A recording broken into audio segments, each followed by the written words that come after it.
গত কিছুদিন ধরে আবহাওয়ার ভোলবদল দেখছে রাজ্যবাসী। কখনো তাপপ্রবাহের গায়ে ফোসকা পড়ার মতো গরম, কখনো ঝড় বৃষ্টিতে তোলপাড়। আজ ফের কালবৈশাখীর সম্ভাবনা রয়েছে দক্ষিণবঙ্গে। কলকাতা সহ সব জেলাতেই 50 থেকে 60 কিলোমিটার বেগে বইতে পারে দমকা ঝোড়ো হাওয়া।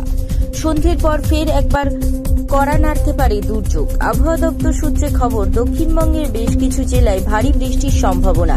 কলকাতা সহ দক্ষিণবঙ্গে কখন নামবে বৃষ্টি, কি জানাচ্ছে আবহাওয়া দপ্তর? পূর্বাভাস অনুযায়ী আজ রাতের দিকে কালবৈশাখীর মতো পরিস্থিতি হতে পারে দক্ষিণবঙ্গে।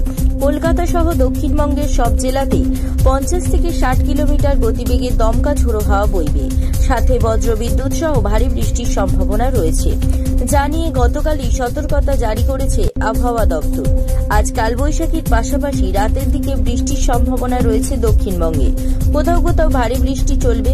শনি ও রবিবার উপকূলের জেলা সহ দক্ষিণবঙ্গের একাধিক জেলায় ঝড় বৃষ্টির সম্ভাবনা, বজ্রবিদ্যুৎ সহ ঝড় বৃষ্টির সম্ভাবনা রয়েছে। পাশাপাশি ঘন্টায় 30 থেকে 50 কিমি বেগে ঝড় বইতে পারে। আগামী রবিবার পর্যন্ত কলকাতা সহ দক্ষিণবঙ্গের জেলাগুলিতে ঝড় বৃষ্টি চলবে। রবিবারের পর কিছুটা দাপট কমতে পারে, তারপর থেকে ফের তাপমাত্রা বাড়ার সম্ভাবনা রয়েছে। আজ রাতের দিকে দক্ষিণবঙ্গের সব জেলাতেই বিক্ষিপ্তভাবে বজ্রবিদ্যুৎ সহ বৃষ্টি ও ঝড়ের সম্ভাবনা রয়েছে। ব্যুরো রিপোর্ট, জেলার বার্তা।